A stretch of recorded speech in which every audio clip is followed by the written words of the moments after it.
اعوذ باللہ من الشیطان الرجیم بسم اللہ الرحمن الرحیم رب اشرح لی صدری ویسر لی امری واحلل عقدۃ من لسانی یفقہوا قولی۔ معزز خواتین و حضرات، السلام علیکم ورحمۃ اللہ وبرکاتہ۔ آپ کا میزبان عمر برلاس پروگرام انوار سحر کے ساتھ ایک دفعہ پھر حاضر خدمت، اور میں امید کرتا ہوں آپ صحت اور ایمان کی بہترین حالتوں میں ہوں گے اور یقیناً ماہ رمضان کی برکتوں سے، فضیلتوں سے اور رحمتوں سے اپنے دامن کو بھر رہے ہوں گے۔ اور یہ ماہ رمضان جو ہے، جس طرح پہلے بھی بات ہوتی ہے، بہت زیادہ مصروف ہوتے ہیں ہم سارے، بچے بھی مصروف ہیں، والدین بھی مصروف ہیں، ہم سب بھی مصروف ہوتے ہیں قرآن پاک پڑھنے میں، نوافل ادا کرنے میں، ذکر میں، اذکار میں، اور اس کا ایک ایک لمحہ جو ہے آپ یوں سمجھ لیجئے کہ بہت بڑی اسائنمنٹ ہے۔ جیسے شروع کے پروگراموں میں بھی بات ہو رہی تھی کہ یہ ایک تربیت گاہ ہے اور ہم نے پوری تربیت لینی ہے تاکہ باقی جو 11 مہینے ہیں اس کے مطابق جو ہے وہ زندگی بسر کر سکیں اور اللہ کی خوشنودی حاصل کر سکیں۔ ناظرین، آپ جانتے ہیں پروگرام انوار سحر کے 2 حصے ہوتے ہیں۔ پہلے حصے میں ہم چند گزارشات پیش کرتے ہیں جن کا تعلق جو ہے وہ دینی حوالے سے کسی بھی ٹاپک کے اوپر یا عمومی طور پہ ماہ رمضان کے حوالے سے ہوتا ہے، اور کبھی کبھی ہماری کوشش ہوتی ہے کہ کوئی نہ کوئی جو ہے وہ مہمان جو ہے وہ پہلے حصے میں لے سکیں، تاکہ کچھ لوگ جو ہیں وہ طبی ماہرین ہوتے ہیں، تاکہ ہماری جو روح کی جو صحت ہے اس کے ساتھ ساتھ جو ہے ہماری جسمانی صحت اس کی بھی حفاظت ہو سکے۔ اور بعض اوقات ہم کسی خیراتی ادارے سے جو پبلک کے کام کرتے ہیں، لوگوں کے کام آتے ہیں، لوگوں کے دکھ درد بانٹتے ہیں، ان لوگوں سے بھی رابطہ کرتے ہیں تاکہ وہ بھی آپ تک اپنی جو ہے وہ سرگرمیاں اور آپ تک پہنچا سکیں اور ہم سب کو موٹیویٹ کر سکیں تاکہ ہم بھی اس میں شرکت کریں۔ جبکہ پروگرام کے دوسرے حصے میں ہمارے ساتھ دینی اسکالر ہوتے ہیں، آپ جانتے ہیں مولانا فروغ القادری صاحب۔ ہم ان کے علم سے مستفید ہوتے ہیں اور کوشش کرتے ہیں جو آپ کے اور میرے ذہنوں میں جو سوالات ہوتے ہیں وہ ان تک پہنچا سکیں اور ان کے جواب تلاش کر سکیں قرآن و حدیث کی روشنی میں۔ ناظرین، آج کا جو ٹاپک ہے وہ اس اعتبار سے بڑا ہی اہمیت کا حامل ہے کہ عام طور پہ ہم سب جو ہیں وہ اس ٹاپک کے ساتھ جڑے ہوئے ہیں، چاہے اب یوں کہہ لیں کہ ہم جو ہے وہ پیدائش سے لے کے مرنے تک ہر زندگی کے ہر حصے میں ہم اس ٹاپک کے ساتھ جڑے ہوئے ہیں۔ اور انتہائی اہمیت کا حامل یہ بھی ہے کہ اگر ہم اچھے طریقے سے اس ٹاپک کو احترام کی نظر سے، جو اللہ تعالیٰ نے ہمیں جس طرح فرمایا ہے یا ہمارے نبی صلی اللہ علیہ وآلہ وسلم نے جس طرح کی تعلیمات دی ہیں، اگر ہم ان پہ عمل کر سکیں تو ہمارے لیے جنت کی بشارتیں ہیں۔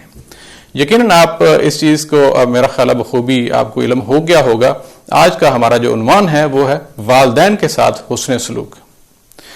بظاہر یہ جو ایک بہت بڑا ٹاپک ہے، ہم چھوٹے سے پروگرام میں شاید اس کو کور نہ کر سکیں، لیکن کچھ گزارشات جو ہیں ہم یقیناً کرنا چاہیں گے کہ والدین جو ہیں وہ کتنی اہمیت کے حامل ہیں اور ان کا احترام جو ہے وہ کتنا زیادہ ہے۔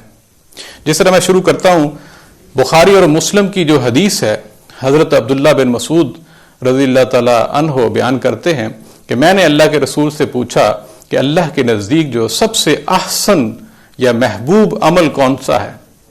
تو آپ نے فرمایا وقت پہ نماز ادا کرنا۔ حضرت عبداللہ بن مسعود پھر پوچھتے ہیں کہ اس کے بعد سب سے محبوب عمل جو اللہ کے نزدیک ہے وہ کون سا ہے؟ تو آپ نے فرمایا والدین کے ساتھ حسن سلوک کرنا۔ حضرت عبداللہ بن مسعود دوبارہ پوچھتے ہیں کہ وہ کون سا عمل ہے اس کے بعد جو اللہ کے نزدیک سب سے زیادہ محبوب ہے؟ تو پھر آپ نے فرمایا جہاد کرنا۔ اب اس حدیث کو ایک یہاں پہ آپ رکے رہیے، ایک اور حدیث کے ساتھ جوڑتے ہیں۔ ایک دفعہ وہ بھی مسلم شریف کی حدیث ہے، ایک دفعہ ایک صحابی جو ہے وہ آئے اور کہتے یا رسول اللہ، میں اپنے آپ کو پیش کرتا ہوں ہجرت کے لیے اور جہاد کے لیے، اور میں بیعت کرنا چاہتا ہوں اس حوالے سے۔ تو آپ نے فرمایا تمہارے والدین زندہ ہیں؟ تو وہ فرمانے لگے جی الحمدللہ میرے والدین زندہ بھی ہیں اور خوش ہیں۔ تو آپ نے فرمایا بہتر ہے پھر آپ ان کی خدمت کرو اور اللہ تعالیٰ تمہیں ہجرت اور جہاد کا ہی ثواب دے گا۔ اب ایک لمحے کے لیے ہم یہاں پہ ایک نقطہ جو ہے، ایک ضمنی نقطہ ایڈ کرتے ہیں، تو اس کا مطلب یہ ہوا اگر ان دونوں حدیثوں کو ملائیں آپس میں تو مطلب یہ ہوا کہ ہر کام جو جہاد سے آپ یہ سمجھ لیں کہ یہ جو افضل ہے ہمارا حسن سلوک والدین کے ساتھ، یعنی کہ ایک طرف والدین کے ساتھ حسن سلوک، ان کو ہماری ضرورت ہے، اور دوسری طرف جہاد کا عمل ہے، اور جہاد کی اہمیت ہے. آپ کو پتا کہ وہ بھی بہت بڑا چیپٹر ہے جہاد کا، جس کی بہت اہمیت ہے مسلمان کی زندگی میں. لیکن وہاں پہ والدین کو ترجیح دی گئی. یہاں میں جو نقطہ پیش کرنا چاہتا ہوں، اور خاص طور سے میں کہتا ہوں کہ لمحہ فکریہ ہے اس اعتبار سے، اور بہت سے لوگ جو ہیں ہم جیسے، جس میں بھی شامل ہوں، ہو سکتا ہے بہت سے ایسے لوگ بھی شامل ہیں جو عمومی طور پہ ہم اپنے والدین سے اس ملک میں آ کے دور ہو جاتے ہیں. وہ دور فاصلے کے اعتبار سے بھی ہو جاتا ہے، بعض اوقات ہماری حاضریاں بھی کم رہتی ہیں. تو ہم نے اس حدیث کو ذہن میں رکھیے کہ اس صحابی کو کہا گیا کہ آپ والدین کے پاس رکیے، ان کی خدمت کیجیے، ان کے ساتھ حسن سلوک کیجیے، اور آپ جہاد میں بعد میں کیجیے گا، جو پہلے والدین کو ترجیح دیجیے. تو اس کا مطلب ہوا، یہ میں نقطہ ایک ضمنی ہے، مطلب ہوا یہ خاص طور پہ میں ان لوگوں سے کہتا ہوں جنہوں نے عرصہ ہو گیا ہے والدین سے ملاقات کیے ہوئے، اور عرصہ ہو گیا ہے ادھر کے اتنے مشاغل اور سرگرمیوں میں اتنا اپنے آپ کو غرق کر لیا ہے، حصول معاش میں اور بچوں کے فیوچر بنانے کے چکروں میں، کہ والدین جو ہیں وہ کہیں دور جو ہیں بیٹھے ہوئے ان کا جو انتظار کرتے رہتے ہیں وہ کہیں نظر انداز نہ ہو جائیں.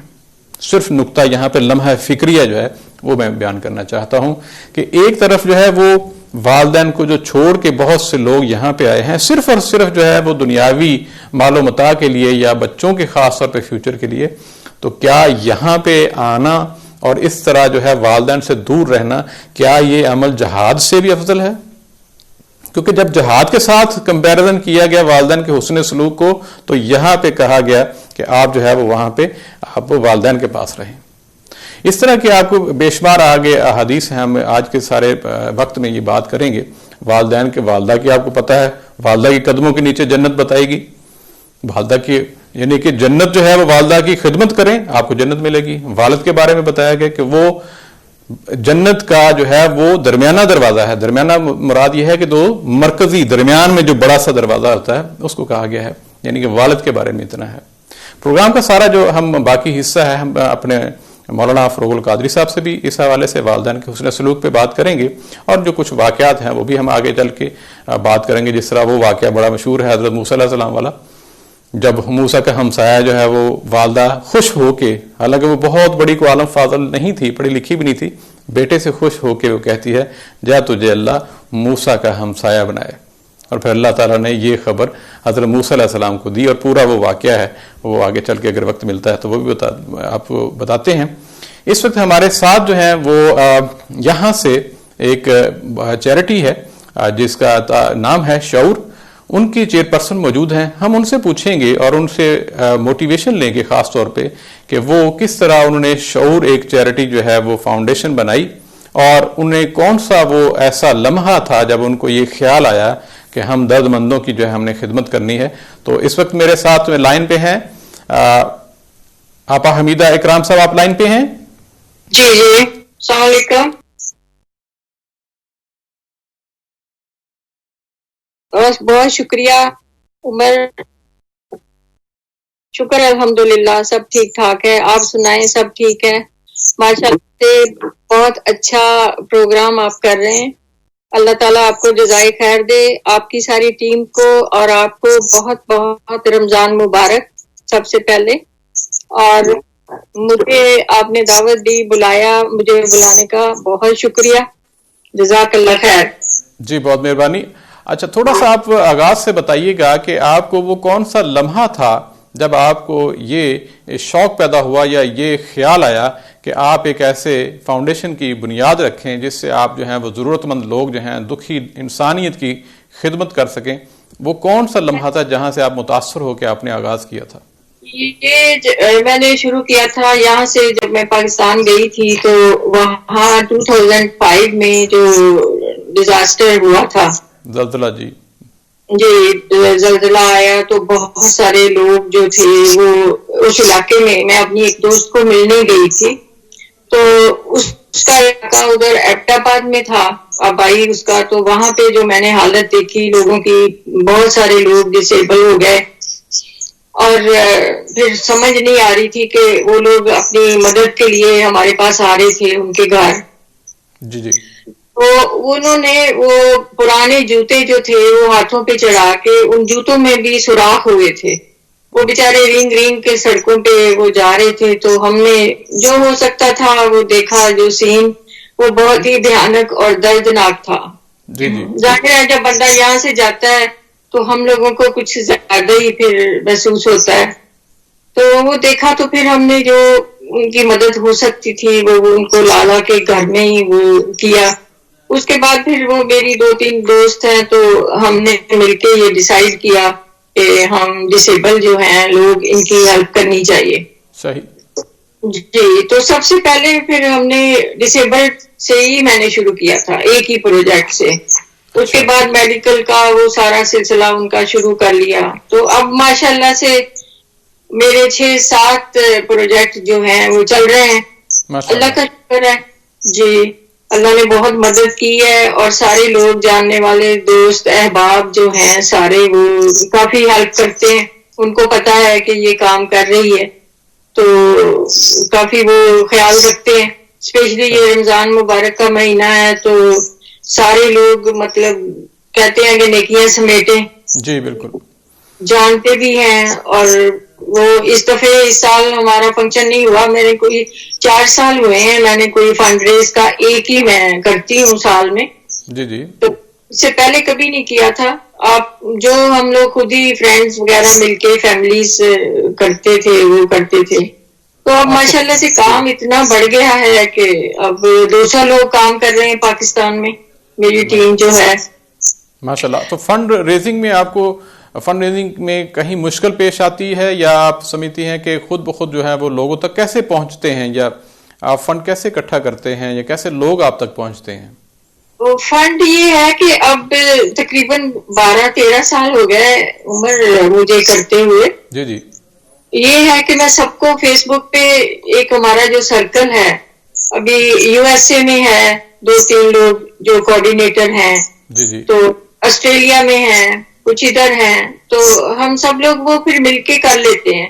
جیسے کوئی بھی مشکل ہے. آج مجھے کال آئی ہے کہ ہمارے پاس 20 یتیم بچے ہیں orphan چلڈرن. ان کے لیے کپڑے چاہیے ان کے لیے چیزیں چاہیے. تو وہ پھر میں سب کو بتاتی ہوں ٹیم کو بھی آ کے فارورڈ کریں.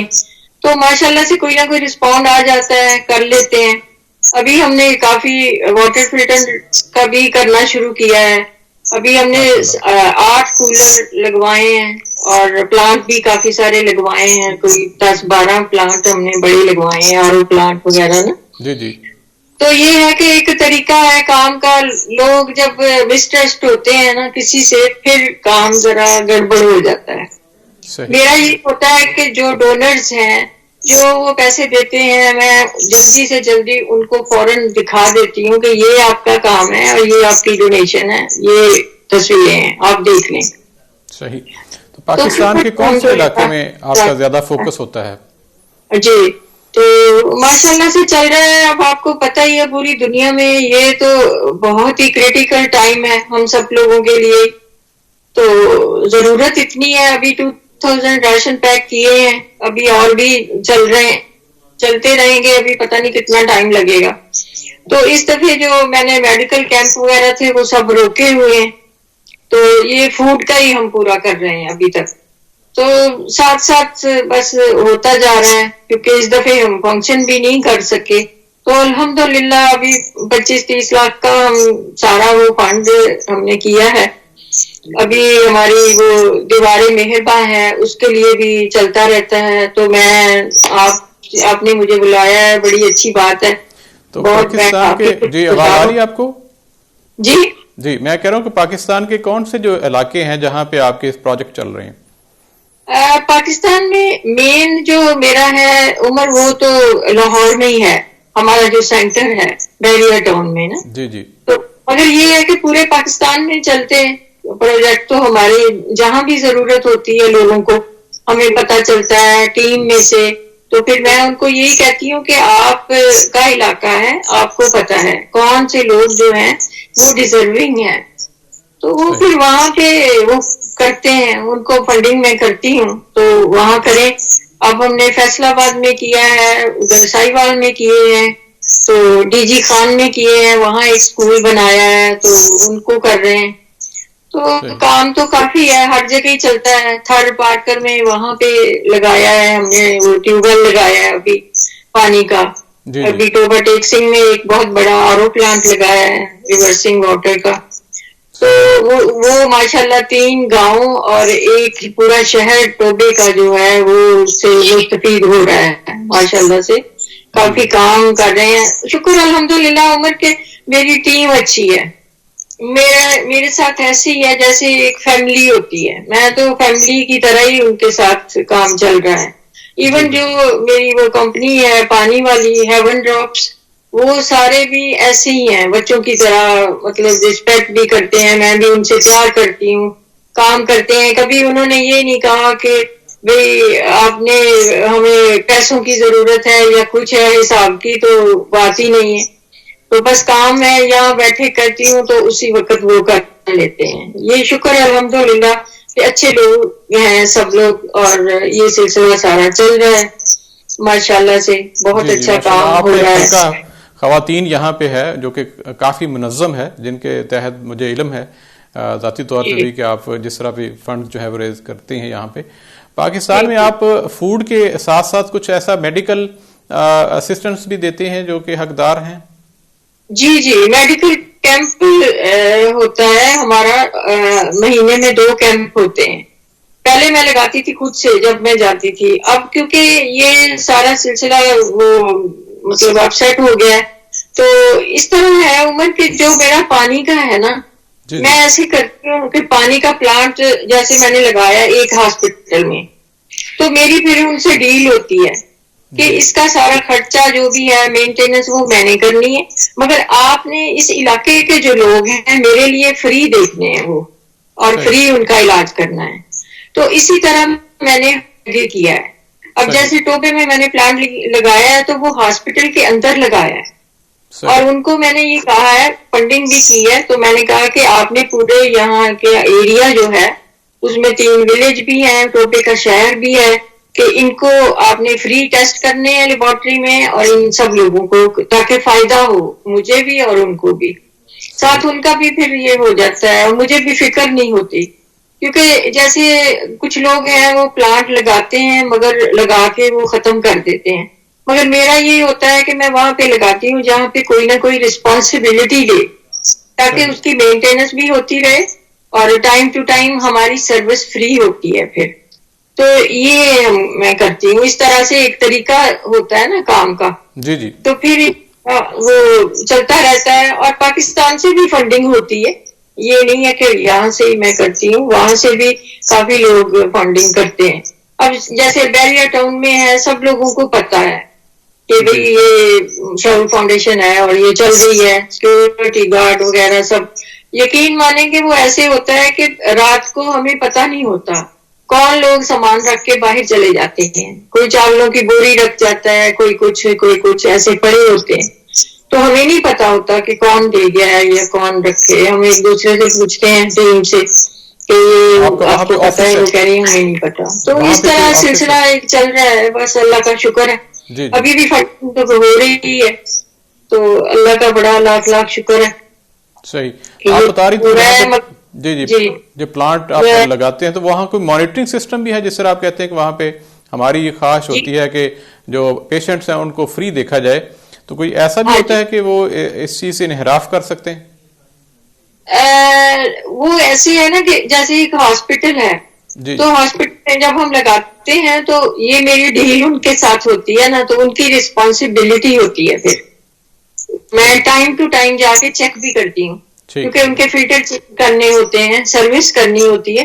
یہ نہیں کہ ایک دفعہ لگا دیا اور بس چھوڑ دیا, تو یہ ہو سکتا ہے. اب لائف ہاسپٹل ہے لاہور میں, وہ کافی بڑا ہاسپٹل ہے, ان کے لیے میں نے 3 پلانٹ لگوائے ہیں.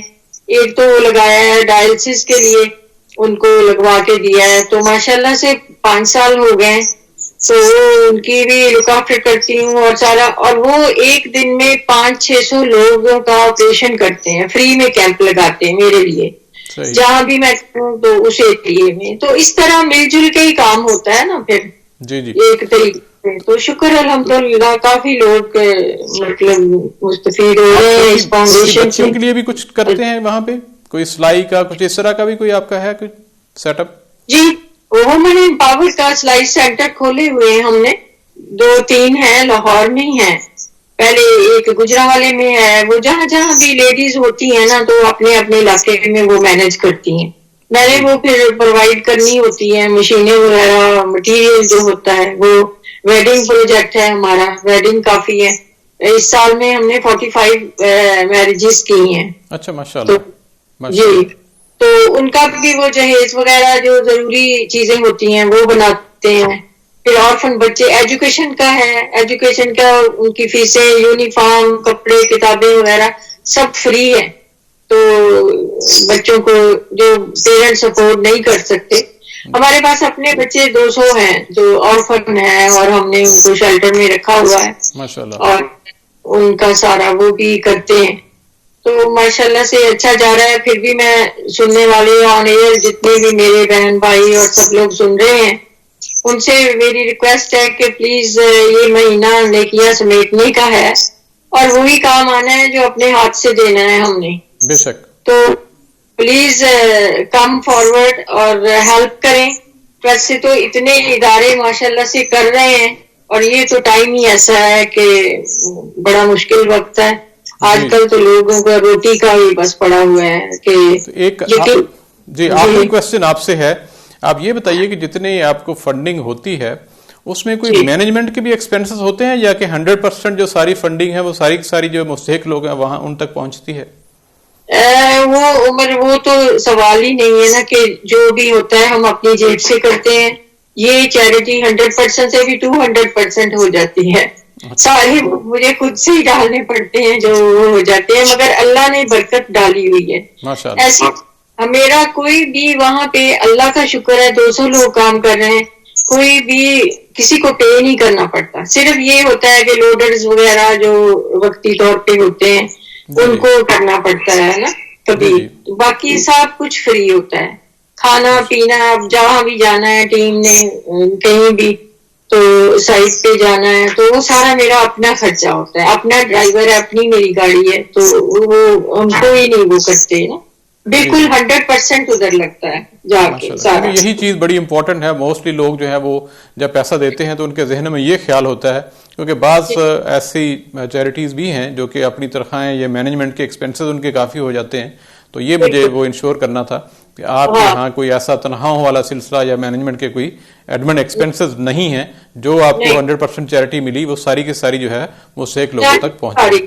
کہ میری دوست ہیں یہاں سے، انہوں نے اپنا گھر بھی دے دیا، اپنے گھر کا سارا بڑا قیمتی سامان تھا کوئی 10-12 لاکھ کا، وہ بھی ہمیں فرنیچر وغیرہ دیا ہے، گھر بھی دیا ہوا ہے فری میں کہ ہم وہاں سٹوریج کریں، تو ویل چیئرز وغیرہ اور سامان یہ شادیوں وغیرہ کا لڑکیوں کا وہ سٹوریج تو کرنا پڑتا ہے نا، جی جی وہ سارے شکر الحمدللہ، یہی میں کہتی ہوں کہ سارے اتنا کوآپریٹ کرتے ہیں کہ میرے بغیر کہنے کے وہ پہلے کر دیتے ہیں، اللہ کا شکر ہے، تو اس لیے لکی ہیں کہ سارے تعاون کرتے ہیں لوگ نا، اللہ کا شکر ہے۔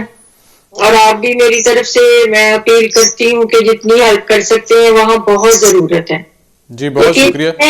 کئی دفعے میں جب ہو کے میں آتی ہوں شیلٹر میں جاتی ہوں، بچوں کو دیکھتی ہوں تو وہ اتنا میرا طبیعت خراب ہوتی ہے، ڈپریشن ہو جاتا ہے کہ سسکیاں میری بند نہیں ہوتی، کہ میں اتنا اپسیٹ ہو جاتی ہوں کہ یا اللہ یہ کیوں ایسے ہے۔ تو یہ ہے کہ تکلیف میں لوگ جب ان کو دیکھتے ہیں نا تو وہ نہیں بھولتے، اور پھر یہ ہوتا ہے وہ ایک امید لے کے آتے ہیں ہمارے پاس، ان کی آنکھوں میں میں دیکھتی ہوں۔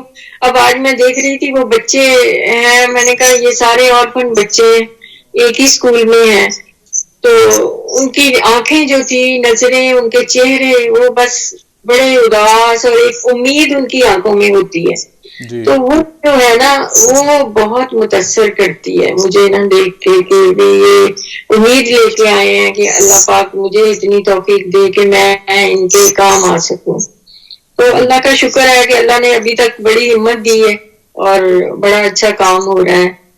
میں سوچ بھی نہیں سکتی کہ کوئی اتنی بڑی بڑی چیریٹی جو ہیں وہ بھی نہیں کر سکتی سم ٹائم، کیونکہ ان کے اپنے اخراجات ہوتے ہیں نا، اور میں نے تو پاکستان جانا ہے تو میں نے اپنا کرایہ لگانا ہی ہے، جانا ہی ہے، تو یہ نہیں ہے کہ میں چیریٹی میں سے لگاؤں، مجھے ویسے ہی ڈر لگتا رہتا ہے. اسی طرح میری ٹیم ہے کہ یہ سب کے خیرات کے پیسے ہیں، اللہ نہ کرے کہ کوئی لوگوں کی امانت ہے، کوئی ادھر ادھر کوئی چیز ہو جائے. تو مجھے خوشی ہوتی ہے. ٹیم بھی ساری ایسے ہی ہے، وہ بھی یہی کہتی ہے کہ اگر رات کو ہم مر گئے تو یہ امانت اللہ کی یہ پڑی رہ جائے گی، ایک دوسرے کو بتا دیتے ہیں. مطلب یہاں تک جو ہے نا خیال ہو تو پھر اچھی بات ہے، پھر بندہ کوئی غلط کام نہیں کر سکتا. ماشاءاللہ بڑی اچھی بات ہے جی. اور میں ونس اگین بہت آپ کو مبارکباد پیش کرتا ہوں کہ آپ ماشاءاللہ ایج کے اس حصے میں بھی اتنا مطلب کام کر رہی ہیں بہت زیادہ. یقیناً بہت سارے میرا خیال نوجوان دیکھتے ہوں گے، وہ بھی موٹیویٹ ہوتے ہوں گے آپ کو دیکھ کے. اور اللہ تعالیٰ آپ کو اور ہمت دے. ہماری دعائیں آپ کے ساتھ ہیں اور اللہ تعالیٰ آپ کی ہر ایفرٹ کو قبول فرمائے. آمین ثم آمین. بہت شکریہ آپ کا ساتھ دینے کا. لانے کا بس دعاؤں میں یاد رکھیے اور میری طرف سے اپیل بھی کریں کہ ڈونیشن. جی ناظرین، یہ بات ابھی کر رہی تھی محترمہ وحیدہ آپا جی، اور یقیناً ان کا بہت زبردست کام ہے. میں تھوڑا سا ذاتی طور پہ بھی ان ڈیپتھ جانتا ہوں کہ ان کا کس طرح کا کام ہو رہا ہے، جو کہ بڑی تسلی بخش ہے اور بڑی خوشی ہوتی ہے خاص طور پہ کہ ایسے بھی لوگ موجود ہیں جو بغیر کسی لالچ کے اور اپنے پلے سے لگانے والے ہیں اور بہت ہی دکھی انسانیت کی جو ہے وہ خدمت کر رہے ہیں. اللہ تعالیٰ ان کے ایفرٹس کو قبول و منظور فرمائے.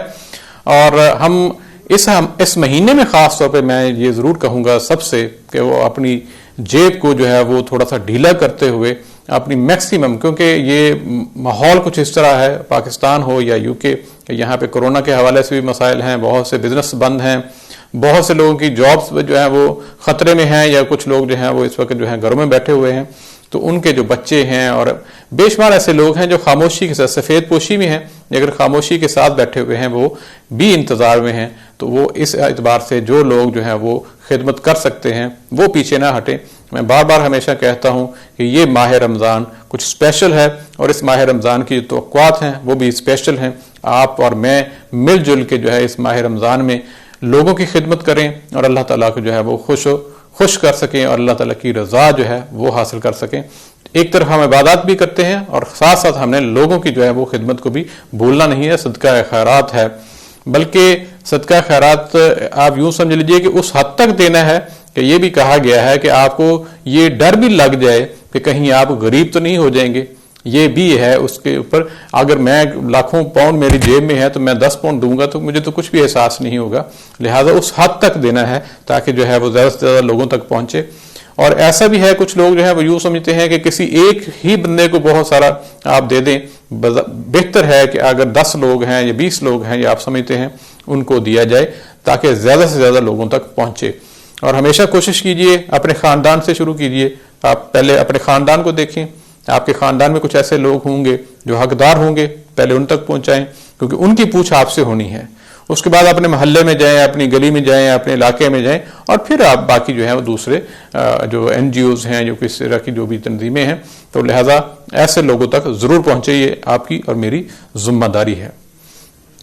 پروگرام جس طرح آپ جانتے ہیں ابھی جو ہے تھوڑی دیر بعد ہمارے ساتھ جو ہے مولانا فروغ القادری صاحب وہ ہمیں جوائن کریں گے، اور اس سے پہلے ہم ایک چھوٹی سی بریک لیتے ہیں. بریک آپ کو پتا ہے ہمارا پروگرام جو ہے وہ سپانسرڈ ہے، اور سپانسرڈ پروگرام جو ہے وہ رائٹ ڈوز فارمیسی ہے، وہ ہمیں سپانسر کرتے ہیں. ان کا پیغام ہے کہ جب ڈوز ہی لینی ہے تو کوئی اور کیوں، صرف رائٹ ڈوز. تو اب بریک کے بعد آتے ہیں تو مولانا صاحب سے، مولانا فروغ القادری صاحب سے جی بھر کے باتیں کرتے ہیں اور آج کے ٹاپک کے بارے میں کہ والدین کے ساتھ حسن سلوک، اس کی اہمیت اور اس کا کیا طریقہ کار ہے اور ہم پہ جو ذمہ داریاں ہیں. ایک چھوٹی سی بریک، ملتے ہیں بریک کے بعد.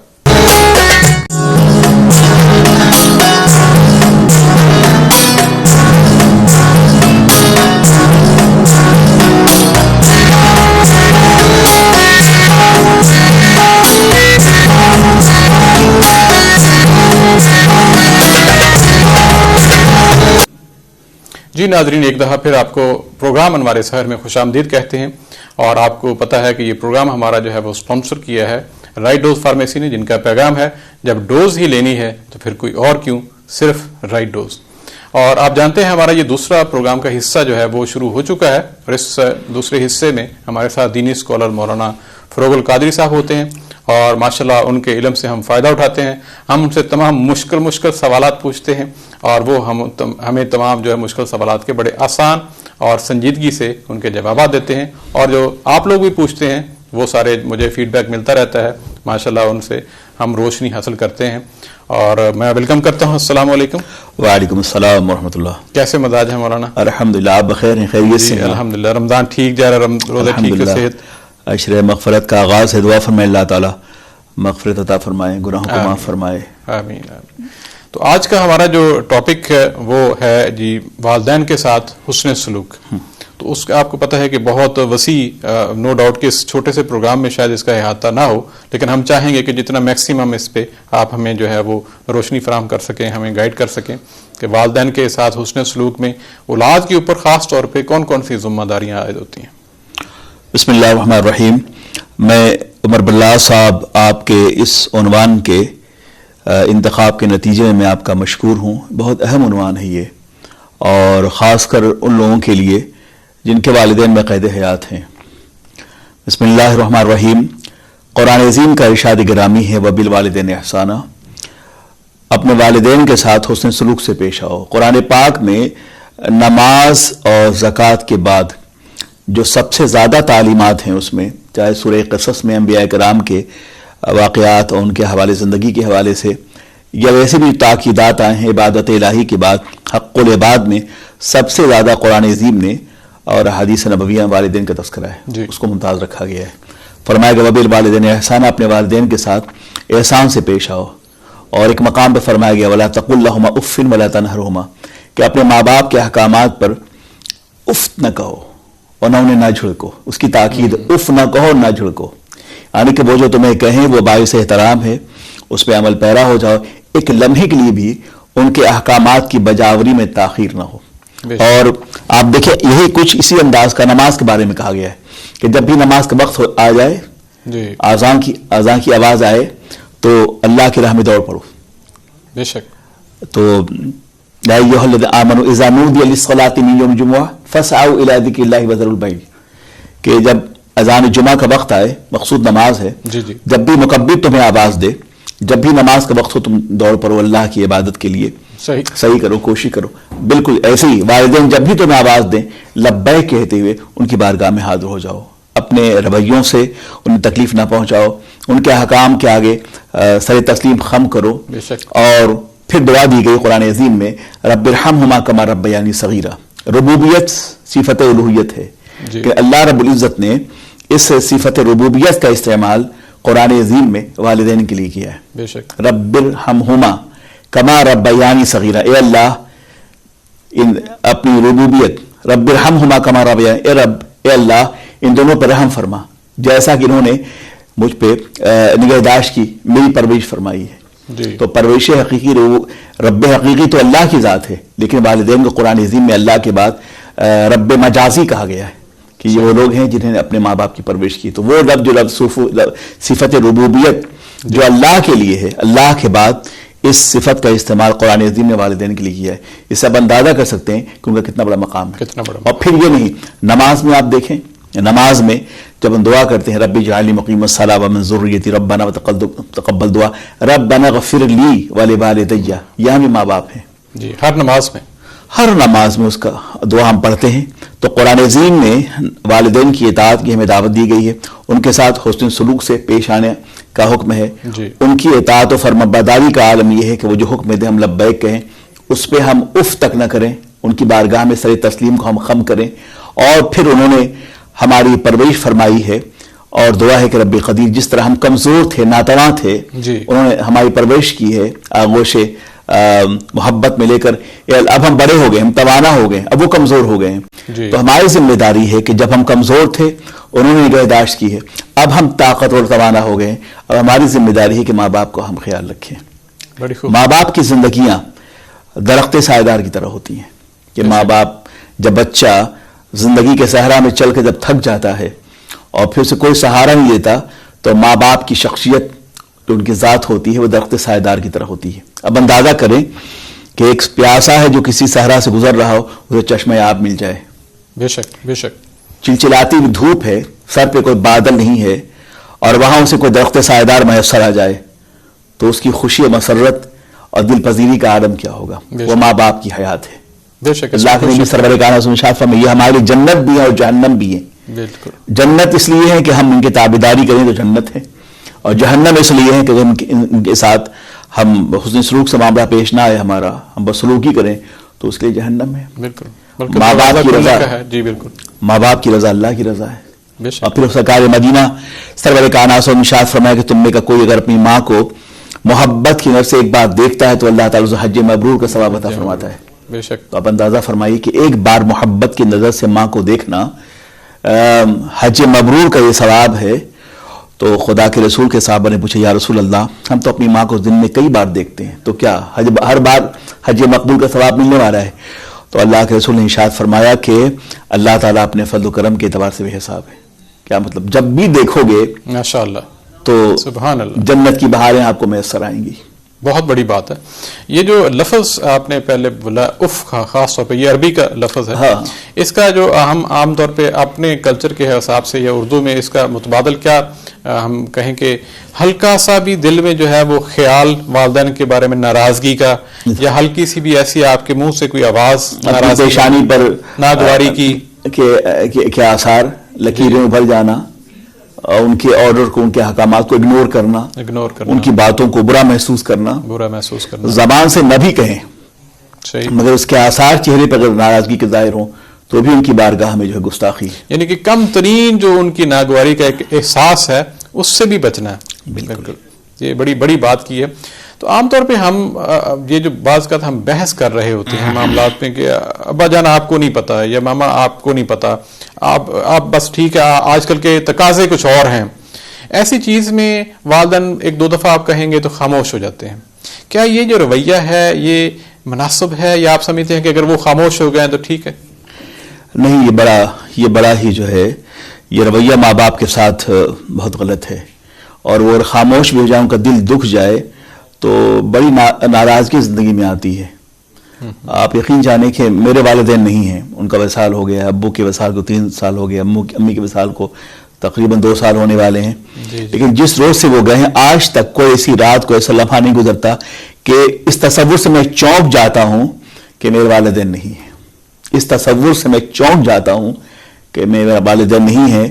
اور میں ایک روز حضرت علی کا قول پڑھ رہا تھا, آپ نے فرمایا کہ اللہ اس کے رسول کے بعد دنیا بھر کے تمام افراد اور احبہ اور محبین اصحاب کی محبتیں اکٹھا بھی ہو جائیں نا تو ماں باپ کی محبتوں کا متبادل نہیں بن سکتی وہ. بے شک, اس میں کوئی شک نہیں ہے. اور ویسے بھی وہ جو جب اللہ کے رسول سے پوچھا گیا کہ سب سے زیادہ مجھ پہ کس کا حق ہے, آپ نے یہی فرمایا تمہاری ماں کا.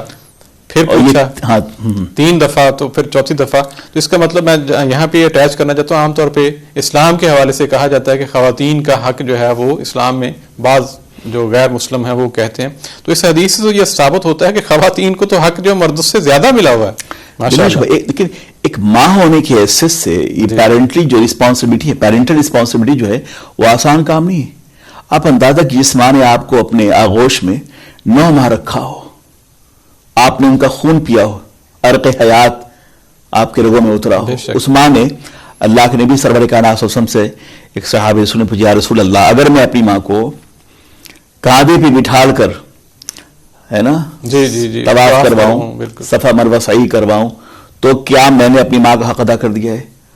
تو خدا کے رسول نے جواب دیا کہ ہرگز ایسا نہیں. وہ ماں جب تم پیدا ہو رہے تھے اس پیدائش کے لمحے میں جتنے جھٹکے برداشت کی ہیں, دقتیں جتنی چیخیں برداشت کی ہیں اس کے تم برابر ہے, ایک چیخ کے برابر, ایک اور ایک درد کے بالکل برابر بھی تم نہیں ہو. یہ جو کراہت تھی تو درد زہ تھا, اس کے ایک لمحے میں جو ہے اس کا مساوی نہیں ہو سکتا, اس کے برابر تمہاری یہ نیکیاں نہیں ہو سکتی. اب اندازہ فرمائی, وہ اللہ کے رسول ہیں اور ایک مقام پہ اللہ کے نبی نے ارشاد فرمایا, اور یہ تو بہت عام سبھی جانتے ہیں کہ الجنت تحت اقدام الامہات, کہ جنت جو ہے ماؤں کے قدموں تلے ہے.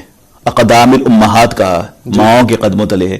تو ظاہر کہ یہاں سے جہاں ماں کی قدر و قیمت ہے وہاں خواتین کے حوالے سے بھی ان کی ذمہ داریاں ہیں کہ وہ جنت جو ماں کے قدموں تلے ہے تو ماں کس طرح ہونی چاہیے, ہے نا, کس طرح کی ماں.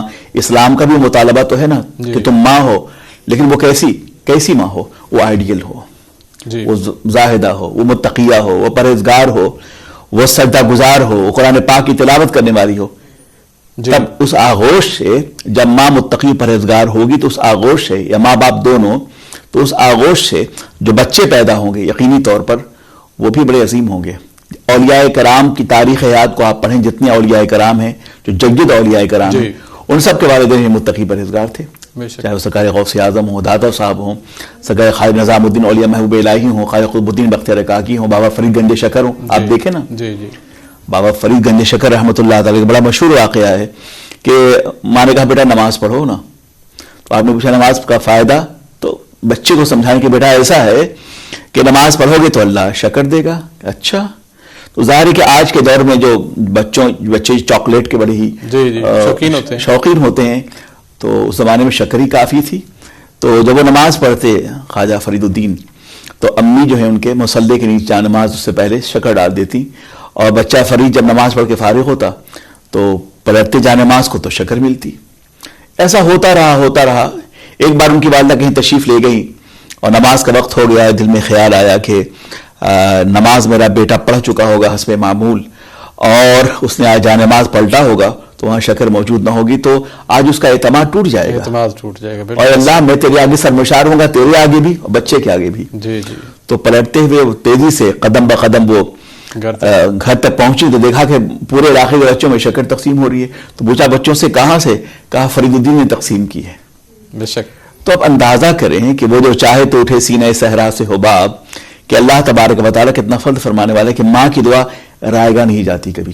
بے شک اس میں ماں کی دعا رائے گاہ نہیں جاتی. تو یہ ماں کی تربیت کا اثر تھا جو حضرت جو فرید الدین بڑے ہو کر فرید الدین گنج شکر بنے ہیں. اتنے عظیم ہستی بنے، اتنی عظیم ہستی جو پیر و مرشد ہیں خواجہ نظام الدین محبوب الہی کے، جو پیر و مرشد ہیں حضرت علاء الدین صابر کلیری کے. اتنی عظیم ہستی ہیں آپ.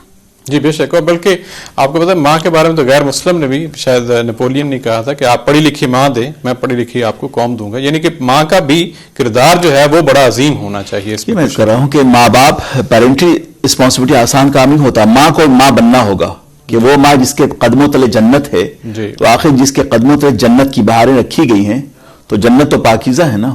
بالکل. انوار و تجلیات کا گہورا ہے، رحمت الہی کا نزول ہوتا ہے. جی. تو اس ماں کی بھی تو ذمہ داری ہے کہ جس کے قدموں سے جنت رسول اللہ نے رکھی ہے، تو جو حامل جنت خاتون ہے اس کا اپنا کردار و عمل کیا ہوگا. بے شک. بالکل. اس کی بہت بڑی ذمہ داری ہے. یہی وجہ ہے کہ خواتین جب امید سے ہوں تو کہا جاتا ہے کہ وہ سورہ مریم کی تلاوت کریں، تاکہ قرآن پاک کی تلاوت کی برکتوں سے ماشاءاللہ بچہ جو ہے اس پہ اس کا اثر ہوتا ہے. بالکل. اور بعد میں جب وہ دودھ پلاتی ہیں تو اس میں بھی آپ ذکر اذکار میں مشغول رہیں گی. بلکہ بہت سے امام ابو حنیفہ کا بھی واقعہ ہے کہ وہ ماں جب دودھ پلاتی تو وہ درود شریف پڑھتی رہتی ہیں، درود شریف پڑھتی تھی. جب تک جو ہے وہ دودھ پیا بچے نے درود شریف ہی پڑھا. تو آپ اندازہ کیجئے نا کہ جب ایسے آغوش میں بچے پلیں گے جو خود ماں متقیہ ہو، پرہیزگار ہو، اللہ اس کے رسول ڈرنے والی ہو، تو ان کے بچوں پہ اس کا اثر تو ہوگا. آج ہمارے بچے جو ہیں اور باغی کیوں ہوتے ہیں، ماں باپ کے نافرمان کیوں ہوتے ہیں، ان کے دلوں میں ماں باپ کا احترام کیوں ہوتا ہے؟ اس لیے ہوتا ہے کہ ان کی پرورش جس ماحول میں ہو رہی ہوتی ہے اس ماحول کا ہر گوشہ بغاوت، طغیان، سرکشی اور بے خدا خوفی سے آباد ہے. اگر یہ چیز وہاں نہ ہو تو یقیناً جب ماں متقیہ ہوگی تو ظاہر کہ اس کا بنیاد کا اور جڑ کا اثر تو ہوگا. بے شک. تو فاؤنڈیشن میں اگر آپ تقویٰ طہارت رکھیں گے تو اس کا اثر تو ہوگا. کبھی ایسا نہیں ہوتا کہ کسی صحرا میں ببول کے بجائے جو ہے وہ گلاب کھلے. بالکل. یہ پھول وہی کھلتے ہیں جو زمین نم ہو. جیسی تربیت آپ جس طرح کا ماحول پیش کریں گے گھر میں، ویسی ہی تربیت کل کو بچے جو ہیں وہ اپنے والدین کے ساتھ اسی طرح کریں گے. اگر آج ہم اپنے والدین کے ساتھ اچھا سلوک کریں گے، اگر اس اعتبار سے بھی دیکھا جائے تو یہ جو بچے ہیں وہ دیکھ رہے ہیں کہ ہمارے ابا جان اپنے والدین کے ساتھ کس طرح ہے. لیکن آج اگر ہم ان کے آگے بولیں گے، ان کو اگنور کریں گے، تو یہ جو بچے چھوٹے ہیں جب یہ بڑے ہوں گے تو پھر یہ وہی عمل دہرائیں گے. اور یہ بات بڑی عام سے بڑی مشہور ہے کہ ہمارا رویہ جو ہمارے ماں باپ کے ساتھ ہوگا وہی رویہ ہمارے ساتھ ہمارے بچوں کا ہوگا. بے شک. بالکل. اس لیے یہ نہ سوچیں کہ ہم نے اپنے ماں باپ کو ستایا ہے، پریشان کیا ہے، زیادتی کی ہے تو ہم فراغت میں نہیں. آپ کے ساتھ بھی وہی ہونا ہے جو آپ نے کیا ہے اپنے والدین کے ساتھ، آپ کے بچے بھی آپ کے ساتھ وہی کریں گے. اس لیے یہ ہوشیار رہیں کہ آپ کے والدین کی دعائیں جو ہیں وہ کارگر ہوتی ہیں. جب آپ والدین کی تابعدار رہیں گے اور ان کی دعائیں آپ کے ساتھ ہوں گی. تو ایک حضرت امام اعظم ابو حنیفہ کا واقعہ ہے کہ آپ کے عہد دور میں کسی شخص نے منت لی کہ اللہ اگر ہمارا یہ کام ہو جائے تو دروازے کعبہ کے سامنے کھڑے ہو کر ہم دعا کریں گے. جی تو اس کا وہ کام ہو گیا. لیکن تھا وہ غریب. امام اعظم ابو حنیفہ کے پاس وہ شخص پہنچا, کہا کہ ہمارے پاس وہ کام تو ہو گیا ہے جس کی میں نے منت لی تھی, مگر اس قدر میں مالدار تو نہیں کہ یہاں سے حجاز کا سفر کر سکوں اور کعبے کے دروازے کے سامنے کھڑے ہو کر میں دعا کر سکوں. جی. تو حضرت امام اعظم نے کہا کہ تمہاری ماں ہے؟ کہا ہاں میری ماں بقید حیات ہے. تو آپ نے فرمایا جاؤ اس کے قدموں کو چومو, کھڑے ہو کے ان سے دعائیں لو, وہی باب کعبہ ہیں. بے شک اس میں کوئی شک نہیں ہے.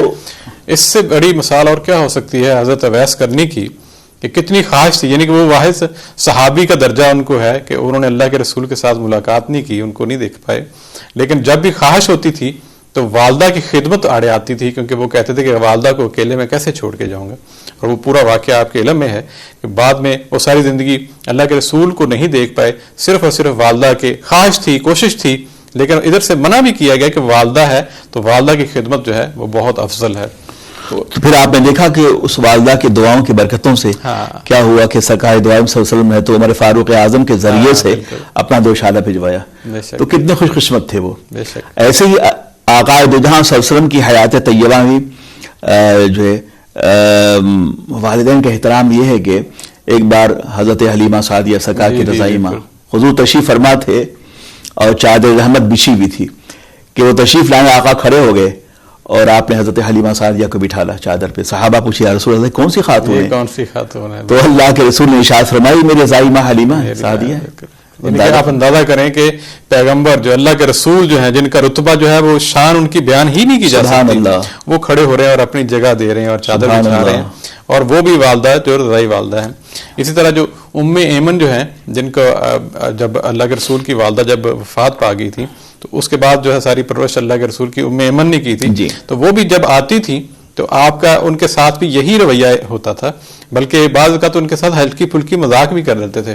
ایک دفعہ حضور اکرم صلی اللہ علیہ وسلم ان سے فرماتے ہیں کہ جنت میں تو کوئی بوڑھی خاتون نہیں جائے گی, تو وہ بڑی پریشان ہوگی کیونکہ اس دور میں ایک بڑا ایک مزاج بھی اس طرح کا شریفانہ اور ماحول بھی, تو وہ بڑی پریشان سے ہوئی, غمگین بھی تھوڑی سی ہوگی. تو پھر اللہ کے رسول مسکرائے کہ نہیں اماں جان ادھر سارے جوان ہو کے جائیں گے. تو وہ ہے کہ بعض اوقات اتنی پیار محبت میں جو ہے اتنا ان کے ساتھ وہ توقع اور وہ رویہ رہتا ہے. اور ایسی حضرت علی مرتضیٰ کرم اللہ وجہہ کریم کی والدہ ماجدہ جو تھیں, جو فاطمہ بنت اسد رضی اللہ تعالی عنہا, سرکار دو عالم صلی اللہ علیہ وسلم انہیں بہت پیار کرتے تھے بہت, چونکہ آقا دو جہاں سرور کائنات کی والدہ ماجدہ کے وصال کے بعد انہوں نے بھی سرکار پہ بڑا دست شفقت رکھا تھا. تو عالم یہ ہے کہ بہت پیار کرتے تھے حضور حضرت فاطمہ بنت اسد سے بھی. اور جب ان کا وصال ہوا تو آقا دو جہاں اشکبار ہو کر ان کی قبر میں لیٹ گئے حضور اور خود دعا فرمائی, اور اپنی قمیص مبارک سرکار نے دیا کہ بطور کفن اس کا استعمال کیا جائے. تو پھر دعا فرمائی سرکار نے, تو دعا فرمائی اللہ یہ میری ماں ہیں, انہوں نے میری پرورش کی ہے. تو آپ اندازہ کریں کہ جب وہ رضائی ماں اور چچی کے ساتھ یہ سلوک ہے تو اللہ العظیم حقیقی ماں کے ساتھ کیا رہا ہوگا. بے شک اس میں کوئی, بلکہ یہ بھی کہا گیا کہ اگر وہ برا بھلا بھی کہیں تو آپ نے ان کے ساتھ صلہ رحمی, بلکہ اس سے زیادہ کیا ہوگا. حضرت اسماء والا وہ جو رضی اللہ تعالیٰ عنہا کا واقعہ ہے, آپ فرماتی ہیں کہ یا رسول اللہ میری ماں تو نان مسلم ہے, مشرکہ ہیں, یہ لفظ ہے مشرکہ ہیں, تو وہ میں ان کے ساتھ بہت بڑا وہ متنفر ہیں اسلام سے, تو میں ان کے ساتھ کیا رویہ کروں. تو آپ نے فرمایا وہی صلہ رحمی والا رویہ کرے ان کے ساتھ بھی جو اسلام کے ساتھ متنفر ہیں, یعنی کہ لیکن ماں تو ہے نا. اسی طرح کے بے شمار اور بھی مطلب واقعات آتے ہیں. اور یہی وجہ ہے کہ سرکار صدیق اکبر رضی اللہ تعالیٰ عنہ پہلے ہی مان لے کے آئے, ابو قحافہ بعد بھی مان لائے جی ہجرت کے بعد, ہجرت مدینہ کے بعد. تو سرکار مسکرائے اور اس کے بعد جو نظر کرم فرمائے تو آپ بھی مان لے آئے. تو یہ تو خیر ان کا حسن سلوک ہے, اس کے نتیجے میں جو ہے قریش مکہ جھک گیا ان کے قدموں میں. لیکن ماں باپ کا احترام وہ اپنی جگہ ہے. اب اگر ماں باپ جیسے آپ نے کہا کہ وہ مشرکہ اور کافرہ بھی ہوں تو ان کا کفر ان کا شرک اپنی جگہ ہے, بہر کیف وہ واجب الاحترام, ان کی عزت کی جائے گی. بے شک اس میں کوئی شک نہیں. اور یہ ساری بات کرنے کا مقصد بھی یہ ہے کہ آج کل جب ہم اپنے معاشرے کو دیکھتے ہیں تو بہت سے ایسے لوگ بھی ہیں کہ جو اپنی والدہ کا بوڑھے ہونے یا ان پڑھ ہونے یا کم پڑھے لکھے ہونے کو وہ انٹروڈیوس کرواتے ہوئے شرمسار ہوتے ہیں. ایسے بلکہ پاکستان کے ایک میں جانتا ہوں ایک دو صحافی, انہوں نے بھی اسی طرح کے وہ ایک جگہ پہ انٹروڈیوس کروانا تھا تو انہوں نے کہا تھا کہ نہیں یہ ہمارے بس ملنے والے ہیں. تو یعنی کہ اس طرح کے ماحول بھی ہے جو کہ انتہائی قابل مذمت ہے کہ ماں تو ماں ہے، وہ اگر پڑھی لکھی نہیں ہے تو کوئی بات نہیں، ماں کا جو جذبہ ہے وہ تو ہے نا جی. اصل میں یہ احساس کمتری ہے، درست، یہ احساس کمتری ہے. اور جو لوگ اس طرح کا تاثر رکھتے ہیں ماں باپ کے حوالے سے، یقیناً وہ اللہ کی رضا سے محروم ہیں. اور اللہ کے نبی سرور کائنات صلی اللہ علیہ وسلم کی حدیث پاک ہے کہ ماں باپ کی دعا بچوں کے حق میں اس طرح ہوتی ہے جیسے کہ انبیاء کرام کی دعائیں امتیوں کے حق میں.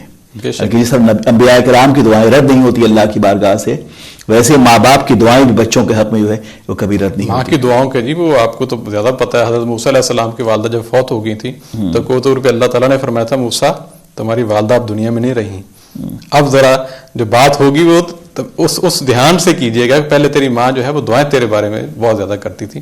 تو بہرحال یہاں پہ چونکہ وقت جو ہے وہ ہمارے پاس شارٹ ہوتا ہے، ہم یہاں میں چاہیں گے کہ تھوڑے سے کویشچنز بھی لیے جائیں، اور کویشچنز کے آنسر جو ہیں وہ ہمیشہ کی طرح مولانا فروغ القادری صاحب بڑی تسلی اور تشفی کے ساتھ دیتے ہیں. تو ہم پہلے کویشچن کی طرف جاتے ہیں. جی السلام علیکم، میرا نام عزیر ہے اور میں مسلم بوائے ہوں. If you don't want coronavirus, read this dua. Allahumma afini fi badani, Allahumma afini fi sam'i, Allahumma afini fi basari, la ilaha illa ant. And I have 2 questions. Where does Allah live? And what does Allah look like? Assalamu alaikum. میرا نام ہے Serena Adeel. Today I have a dua for us. Astaghfirullah ya Rabbi min kulli zambin wa atubu ilayh. Today I have 2 questions for us. First question is, why are people poor and Allah doesn't give them money? Second question is, why are people harmed even though they recite a dua before going out? Khudafis. السلام علیکم، میرا نام فاطمہ طیب ہے، میں لاہور پاکستان سے ہوں. میرا یہ سوال ہے کہ اگر انسان کی تقدیر پہلے ہی لکھ دی جاتی ہے تو اس کو گناہ کی سزا کیوں ملتی ہے، حالانکہ یہ گناہ تو اس کی تقدیر میں پہلے ہی لکھ دیا گیا تھا. شکریہ. السلام علیکم، میرا نام عزیر ہے. جی میرا خیال ہے کویشچن جو ہے سمجھ آ گیا، اور بڑے آج کی کویشچن جو ہیں وہ اچھے بھی اس اعتبار سے ہیں کہ بچوں نے ایک تو وہ دعائیں بھی پیش کی ہیں جو انہوں نے والدین نے ان کو یاد کروائی ہیں، اور یقیناً ماہ رمضان میں یاد کروائی ہیں، اور آج کل کے جو ہم بھی یہاں پہ کہتے ہیں کہ آپ بچوں کو زیادہ سے زیادہ دعائیں جو ہے وہ یاد کروائیں. عزیر کا جی پہلے کویشچن ہے، وہ کہتے ہیں جی اللہ تعالیٰ کہاں رہتے ہیں، اور پھر ہے کہ وہ اللہ تعالیٰ کس طرح کے لک لائک، کس طرح دکھتے ہیں. یقیناً اس جواب کو عزیر کے پیرنٹس بھی سن رہے ہوں گے اس وقت. بسم اللہ الرحمن الرحیم.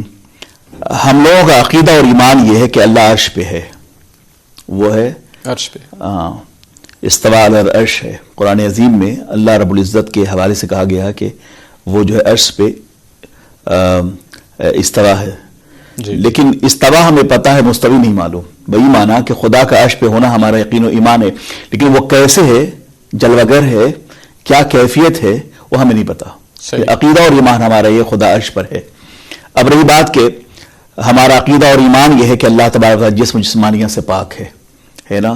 آفاق و انفس، شرق و غرب کی وسعتیں اسے گھیر نہیں سکتی، وہ ہر طرف ہے. اللہ نور السماوات والارض، اللہ جو ہے وہ سماوات و ارض کا نور ہے. ہمارے اس بات پہ عقیدہ ہے. اب رہی بات کہ یہ برحق ہے کہ قیامت کے میدان میں ہم اپنے اللہ کو ماتھے کی نظروں سے دیکھیں گے. اب کیسے دیکھیں گے؟ اور پھر ہر جنتی جنت میں ہر جمعے کو اللہ کا دیدار کرے گا. یہ کیسے کرے گا، یہ کیسے ہمیں نہیں پتا. اللہ اس بات پہ قادر ہے. جیسے کہ حضرت موسیٰ علیہ السلام نے کہا کہ مولا ہم تمہیں دیکھنا چاہتے ہیں تو لن ترانی، تو مجھے دیکھ نہیں سکتے. ایسا نہیں کہا کہ ہم تمہیں دکھا نہیں سکتے. اور پھر وہ جلوہ ڈالا گیا، آپ بے ہوش ہو گئے. ٹھیک ہے نا. تو اللہ تعالیٰ اس بات پہ قادر ہے کہ وہ اپنی زیارت ہمیں کروائے کہ میدان قیامت میں اور جنت میں کیسے ہوگا وہ اللہ جانے، اس کا رسول جانے، ہمیں اس بارے میں پتہ نہیں. لیکن عقیدہ اور ایمان اس بات پر ہے کہ ہم میدان محشر میں اور جنت میں ہر جمعے کو اللہ کی زیارت کریں گے جو اس کی مشیت کے لائق ہو. جی بالکل.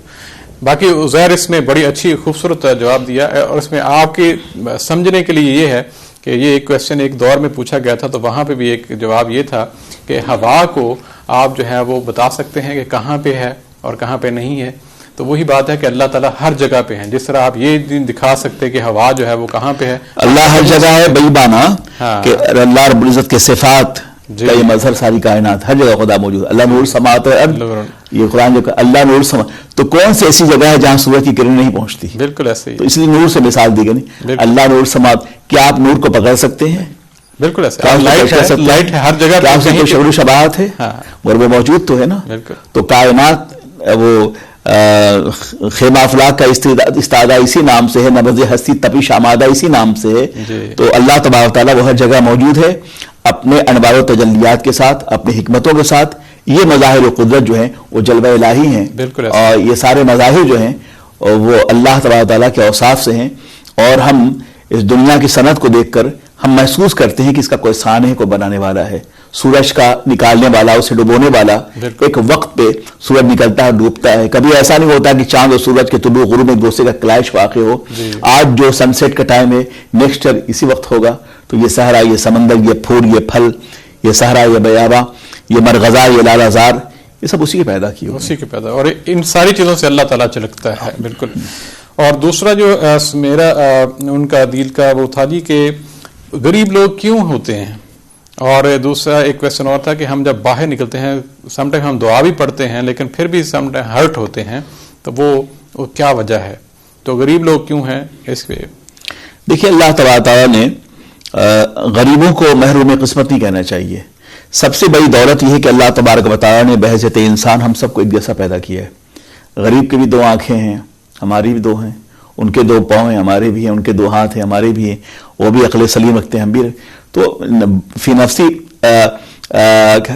انسان ہونے کے میں حیث الانسان ہم سب برابر ہیں. آپ نے دیکھا نہیں کہ فلاں غریب کا بچہ تھا اور پھر وہ ترقی کیا اور وہ سائنسداں بن گیا. جی, وہ ترقی کیا, بہت بڑا کاروباری بن گیا, اس نے ترقی کی.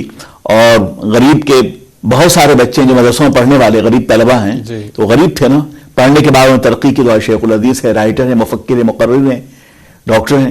تو میں اس کرنا چاہتا ہوں کہ یہ غریب و امیر کی تقسیم جو ہے یہ بحیثیت انسان نہیں ہے, بلکہ غریب اور امیر کی تقسیم جو ہے وہ اس کے لوازمات کے اعتبار سے ہے کہ آپ کے پاس لوازمات زندگی بہت زیادہ ہے, جی آپ امیر ہو گئے, اور ہمارے پاس لوازمات زندگی کم ہے تو ہم غریب ہو گئے.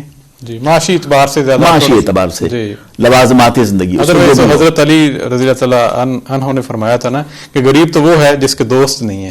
ہاں, وہ بھی. اور دوسرا اللہ تعالیٰ نے ایک جگہ فرمایا کہ قیامت والے دن غریب وہ ہوگا جس کے پاس اعمال نہیں ہوں گے. جی ہاں, تو یہ تو دینی تشریح ہے. اور حضور نے فرمایا قیامت کے میدان میں جو جنت میں جو مجھ سے قریب ہوں گے جو لوگ, وہ میری امت کے غربا ہوں گے. جنت پہ جانے والے غربا کی تعداد پہلے ہوگی. اور وہ اہل مدینہ, وہ اہل مکہ میں وہ غریبی لوگ تھے جنہوں نے اسلام کو پہلے قبول کیا اور دار اسلام میں آئے. وہ غربا ہی تھے جو میدان بدر میں اپنی سریں کٹوائیں. تو یہ سب تو جانثاریوں کی انتہا ہے. تو ہم لوگوں نے غریبی اور امیری کی تقسیم کر رکھی ہے. ہم صرف معاشی اعتبار سے دیکھتے ہیں, باقی اللہ کے ہاں کس کا کیا کام ہے. ہاں, یہ سوشل ایگزسٹنس جو ہمارا ہے اس بیس پر ہو سکتا ہے وہ غریب جو ہے اللہ کے ہاں بہت بڑا مقام رکھتا ہے. ہاں, تو اسلام میں جو ہے وہ اس وہ غریب ہو یا امیر اس کی کوئی حیثیت نہیں ہے. اس کی تشریح, اس کی تعریف یوں کی گئی کہ ان اکرمکم عند اللہ اتقاکم. بالکل ہے نا. اور حضور پاک صلی اللہ علیہ وسلم نے خود بطویدہ میں فرما دیا کہ کسی عربی کو اجمی پر, اجمی کو عربی پر, سیاہ کو سفید پر, امیر کو غریب پر کوئی فضیلت حاصل نہیں ہے الا بتقوی, تقوی کے ساتھ, تقوی کے اعتبار. تو اسلام جو ہے وہ سراپا تقوی ہے, اور اسلام میں امیری غریبی کوئی حیثیت نہیں ہے. ایک امیر بہت زیادہ امیر ہے اور بہت زیادہ گنہگار بھی ہے, اس سے وہ بہتر ہے جو غریب ہے اور متقی پرہیزگار ہے. بے شک, بالکل صحیح کہا. اور دوسرا تھا ان کا کہ ہم بعض کا دعا پڑھ کے باہر جاتے ہیں تو پھر بھی ہرٹ ہوتے ہیں. تو یہ بھی اللہ کی آزمائشوں میں سے ایک وہ بھی آ جاتی ہے, اللہ کی طرف سے ہے آزمائشوں سے. اور دعا پڑھنے کا مطلب یہ نہیں کہ اب بالکل ہم ہر طرح سے بے نیاز ہو گئے ہوں. اب اللہ کی مرضی ہے, اگر بیمار ہونا ہے تو اللہ کی طرف سے ہے, صحت مندی بھی اللہ کی طرف سے. ہو سکتا ہے ایک بڑی مصیبت سے اللہ تعالیٰ نے ایک چھوٹی مصیبت دے کے جو ہے وہ آپ کو بچا لیا ہو. تو یہ اللہ تعالیٰ کے معاملات ہیں. اللہ کسی بڑی مصیبت سے بعض کا بچا لیتا ہے. یہ اللہ تعالیٰ کے معاملات سم ٹائم ہم ان ڈیپتھ جو ہے نا وہ ہمیں ادراک نہیں ہوتا, لیکن اللہ تعالیٰ کو تو سب جانتے ہیں. اللہ تعالیٰ سب چیزوں کو جانتے ہیں. یہ پاکستان لاہور سے جی یہ فاطمہ طیب کا سوال تھا کہ جو تقدیر ہے وہ اس بارے میں تھوڑا سا بتا دیجئے کہ اگر ہم نے گناہ ہمارا لکھا ہوا ہے تقدیر میں اور ہم نے وہ اگر کر لیا ہے تو پھر میں نے تو نہ کیا, وہ تو آلریڈی لکھا ہوا ہے. اس کے بارے میں تقدیر وہ معاملات ہیں جو غیوبات سے ہیں, لہٰذا وہ معاملات جو غیوبات سے ہیں, جس کا تعلق غیب سے ہے, اس پہ بہت زیادہ بحث نہیں کرنی چاہیے. جیسے روح ہے وہ غیب سے, اسے بحث نہیں کرنی چاہیے. تقدیر بھی انہی معاملات سے ہیں. مقدر کو مقدر اس لیے کہتے ہیں جو وہ چھپی ہوئی چیز ہے نا, تو تقدیر کو تقدیر بھی اسی کہتے ہیں کہ وہ مقدر چھپی ہوئی چیزیں ہیں. جی.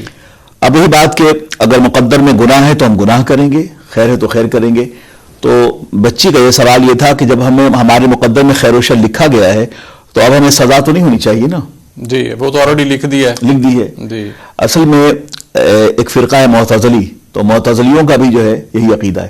بات یہ نہیں ہے, اور اگر یہ مان لیا جائے کہ وہ کوئی قاتل ہے, قتل کر دیا, وہ کہے گا ہمیں سزا کیوں ملنی, ہمارے مقدر میں قتل تو کرنا تھا, ہم نے قتل کیا, اور مقتول چونکہ اس کو مرنا تھا, قتل ہو کر وہ مر گیا, جی, تو ہمیں سزا کیوں ملنی ہے. ایسا نہیں ہے, بلکہ تقدیر میں سے مراد یہ ہے کہ ہم جو کرنے والے تھے, جو کام دنیا میں پیدا ہو کر, پروردگار عالم کا علم لامتناہی, وہ علام الغیوب ہے, تو اس کا علم لامتناہی, وہ دیکھ رہا, وہ ازل سے ابد تک ساری کائنات اس کے آگے کھلی ہوئی کتاب کی طرح ہے. یوم نطوی السماء کطی السجل للکتب, ہر چیز کھلی ہوئی اس کے آگے. تو اب ایسا ہے کہ ہمارے مقدر میں ہم جو کرنے والے تھے دنیا میں آ کر, عمل خیر کرنے والے تھے تو خیر لکھ دیا ہے, بد کرنے والے تو بد لکھ دیا ہے, اور یہ تمام چیزیں لوح محفوظ میں محفوظ ہیں. جی بالکل, بلکہ بالکل درست فرمایا. مجھے یاد ہے کہ ایک دفعہ ملاقات ہوئی تھی ڈاکٹر کلام مرتضیٰ ملک سے, جو کہ اب دنیا میں نہیں ہیں. تو انہوں نے بھی ایک بڑی اچھی اگزامپل دی تھی, اور یہی کویسچن اس دور میں بھی تھا. تو انہوں نے کہا تھا یہ بہت سال جو ہے میں بھی اس سوال کی جواب کی تلاش میں رہا. تو کہتے ایک دفعہ 1971 میں واقعہ ہوا جس سے میں میرا یہ مسئلہ حل ہو گیا. وہ کہتے ہیں کہ میرے آفس میں ایک آدمی آیا, اس کا نام شاید انہوں نے شاہد شیخ بتایا تھا, وہ بہت بڑا نجومی تھا اس دور کا. تو اس نے کہا جی آپ ہمیں وقت دیجیے, ہم بتائیں گے آپ کے فیوچر کے. میں نے کہا جی فضولیات ہیں, آپ نکل جاؤ یہاں سے. تو اس کے بعد وہ کہتے ہیں جی آپ 1 منٹ تو ہمیں دے سکتے ہیں نا. تو کہتے ہیں میں نے کہا 1 منٹ لے لو. وہ کہتے ہیں یہ ایک بڑا سا چارٹ تھا, اور اس کے اوپر جو ہے وہ ڈبے تھے چھوٹے چھوٹے, اور اس کے اندر نام سے لکھے ہوئے تھے چیزوں کے, قلم ہے, کتاب ہے, میز ہے, کرسی, اس طرح کی چیزیں. تو انہوں نے کہا جی آپ اس طرح کریں, اس میں سے کوئی ایک نام آپ منتخب کر لیں, تو اور آپ بس انگلی رکھ دیں جو ہے. اور اس ساتھ ہی اس نے جب یہ کہا تو ایک چھوٹا سا پیج کا ٹکڑا لیا اور کچھ لکھ کے ادھر ایک سائڈ پہ رکھ دیا ٹیبل پہ. تو وہ کہتے میں نے کہا جی یہ کیا رکھا ہے تو نے؟ کہتے ہیں جی میں نے یہ رکھ دیا ہے جو نام آپ نے لینا ہے. کہتے میں تو بڑا عجیب سے خوفزدہ بھی ہوا, ایک عجیب سی کیفیت میں ہوگا, یہ کیا بات اس نے کر دی. اب کہتے ہیں میرا سارا دھیان توجہ یہ تھی کہ جو اس نے لکھا ہے اسے میں نے غلط کرنا ہے. کہتے ہیں میں کبھی ایک نام پہ جاؤں, کبھی دوسرے نام پہ جاؤں, پھر میں کہا یہ نہ لکھا ہو, یہ نہ لکھو, کافی ٹائم لگ گیا. تو پھر میں نے ایک نام لے لیا, وہ اتفاق سے اس نے وہی لکھا ہوا تھا. تو پھر مجھے کہتے ایک پتا چلا کہ یہ ایک دنیا کا ایک عام انسان جو ہے, یہ اپنا جو بھی اس کا علم غلط ہے جو بھی ہے, اس کی بنیاد پہ یہ ایک چیز پریڈکٹ کر رہا ہے کہ یہ جو ہے انہوں نے ابھی یہ کہنا ہے. تو اگر رحمان کی بات کریں جس نے کائنات کو تخلیق کیا ہے, جس نے انسان کو تخلیق کیا ہے, اور پھر اس نے کیا آخر تک مرنے تک کیا کیا کام کرنے ہیں, تو وہ اس کا علم ہے, اور وہ علم ہی اللہ تعالیٰ نے جو ہے وہ لکھ چھوڑا ہے. تو وہ کہتے ہیں اس دن سے جو ہے وہ میری چیزیں کافی کلیئر ہو گئی. اسی طرح علوم غیبیہ کا تذکرہ تو انبیاء کرام سے بھی, حضرت موسیٰ علیہ السلام کا اس بچے کو قتل کرنا, دیوار کا ڈھا دینا ہے, قرآن پاک میں تذکرہ ہے نا. بے شک. تو اللہ نے اپنے فضل و کرم سے علوم غیبیہ عطا فرمائے. تو جب اس عام آدمی کے علم غیب کا جب یہ عالم ہے, تو اولیاء اور انبیاء کے علم غیب کا عالم کیا ہوگا؟ ہاں بالکل. تو اللہ تعالیٰ جو ہے وہ علام الغیوب ہے. بالکل. اس میں بلکہ میں اس بچی کو اور سمجھانے کے لیے ایک چھوٹی سی ایگزامپل دوں. بچی آپ کے جو ٹیچر ہیں, اگر ان سے پوچھا جائے نا کلاس میں A گریڈ کس نے لینا ہے اور C کس نے لینا ہے, D کس نے لینا ہے, تو وہ ایک لمحے میں بتا دیں گے کہ یہ بچی ٹاپ کرے گی, یہ جو ہے بچی جو ہے فیل ہوگی, وہ بچی صرف پاس ہوگی. حالانکہ ایگزام ابھی نہیں ہوئے. اس کی ریزن یہ ہے کہ آپ لوگوں کو آپ کا ٹیچر دیکھ رہا ہے, اور آپ کے کام کو بھی یہ چھوٹا سا جو تجربہ ہے اسے پتا ہے, اور وہ اپنے اس تجربے کی بنیاد پہ یہ کہہ سکتا ہے کہ وہ بچی فرسٹ آئے گی, وہ بچی فیل ہوگی, جبکہ جو ایگزام ہے وہ شاید 10 مہینے بعد ہو یا 8 مہینے بعد ہو. تو اس اعتبار سے اللہ تعالیٰ کو سب کچھ پتا ہے, اللہ تعالیٰ نے مسلط نہیں کیا.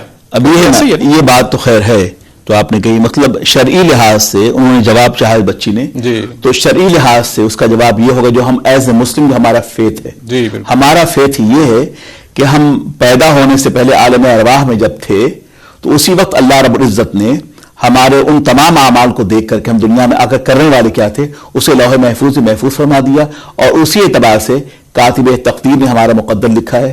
اب ہم جو کچھ کر رہے ہیں وہ ان کے اللہ کے آلریڈی تھا, آلریڈی موجود تھا. بالکل صحیح, بہت اچھا جی. بہرحال سیر حاصل آپ نے جواب دیا, بالکل زبردست, بڑا اچھا لگا. اور بہت سی چیزیں جو ہے ہمارے سننے والے, اگر آپ کے بھی ذہن میں کوئی کویشچن ہو آپ پوچھ سکتے ہیں, بلکہ آپ ہماری ویب سائٹ ضرور وزٹ کیجیے www.ramadan.tv.co.uk RAMADAN.tv.co.uk, اور اگر فون کرنا چاہیں 01412808779 پہ. تو ہم دوبارہ آتے ہیں والدین کے حوالے سے بات کر رہے تھے, ابھی تھوڑی سی اس پہ مزید ایڈ کرتے ہیں. ایک جگہ پہ یہ بھی حدیث میں آپ کے علم میں ہے اور آپ بہتر اس کو ایکسپلین کر دیں کہ بعض صحابہ جو ہے وہ جہاد کے لیے آئے تھے, تو اللہ کے رسول نے فرمایا تمہارے والدین زندہ ہیں, اور انہیں واپس بھجوا دیا. اگر دیکھا جائے جہاد تو ایک بہت بڑا عمل ہے اور بہت غزوہ احد کی بات ہے جی, وہ کہہ رہا ہوں اتنا بڑا عمل, اتنا بڑا, تو اس وقت جو ہے وہ والدین کو, چونکہ اس وقت جہاد کی ضرورت بھی تھی اسلام کو, تو والدین کی خدمت ہے. آج کل جب ہم والدین کو چھوڑ دیتے ہیں, دنیاوی چھوٹی چھوٹی چیزیں, میرے بیٹے کا ادھر داخلہ ہو گیا میں ادھر جا رہا ہوں, یا ہمارا وہ فلان جگہ پہ اسکول اچھے ہیں ہم شفٹ ہو گئے ہیں والدین سائڈ پہ, کیا یہ ہم کچھ اگنور تو نہیں کر رہے ہیں؟ بلا شبہ. اور جیسے کہ آپ نے کہا کہ جہاد میں جانے کی سرکار نے فرمایا تمہارے گھر میں کون ہے, تو کہا اسلام میں بوڑھی ماں ہے, میں اس کی خدمت کرتا ہوں. کہا تم رہو گھر میں بیٹھو اور ماں کی خدمت تمہیں جہاد کا ثواب ملنے والا ہے. بے شک بے شک, کتنی بڑی بات ہے, بے شک. کتنی. اور وہ شخص جس کی تمنا اور خواہش یہ ہو کہ میدان جہاد میں وہ شہید ہو, جی, اگر وہ ماں کی خدمت کر رہا ہو, ایک تو ماں کی خدمت, جی, وہ سرکار کا حکم ہے کہ اپنے ماں کے پاس رہو, رسول اللہ کا حکم یہ, تو اس سے بڑی بات تو یہ سرکار نے حکم عطا فرمائے. اور تیسری بات جو خوشخبری ہے کہ اگر اس شخص کی موت بستر راحت پر بھی ہوتی ہو تو وہ شہید ہے. بے شک. ماں کی اطاعت, بالکل, اس میں کوئی اور دوسرے مقام پر کہ حج بیت اللہ کے لیے مسئلہ ہے کہ اگر ماں گھر میں ضعیف ہو, کمزور ہو, تو اس کو دیکھو, اس کو لک آفٹر کرو. ایسا نہیں کہ بوڑھی ماں کو چھوڑ کر آپ اللہ گھر گئے حج کرنے کے لیے, وہ حج قابل قبول نہیں ہے. تو جس گھر میں امی ہیں, ابو ہیں, اور کمزور ہیں, ضعیف ہیں, تو آپ ان کی خدمت پہ رہیں, انشاءاللہ اللہ تعالیٰ وہی ساری برکتیں اور رحمتیں آپ کو عطا فرمائے گا.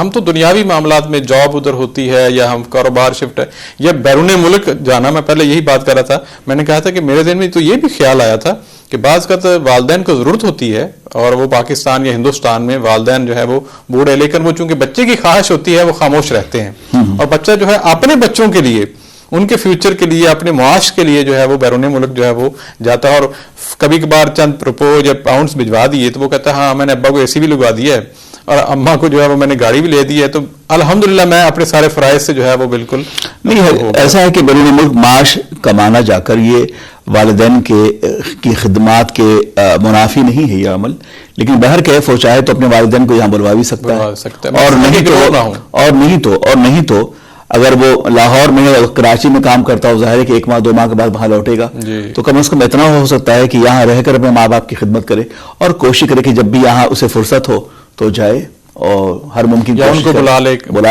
یا خود جائے ان کی خدمت میں حاضر ہو. اگر یہاں وہ 6 ماہ گزارتا ہے تو کم از کم 3 ماہ جا کر ان کے قدموں میں گزارے, ان کے ساتھ رہے, انہیں وقت ان کے پاس بیٹھے.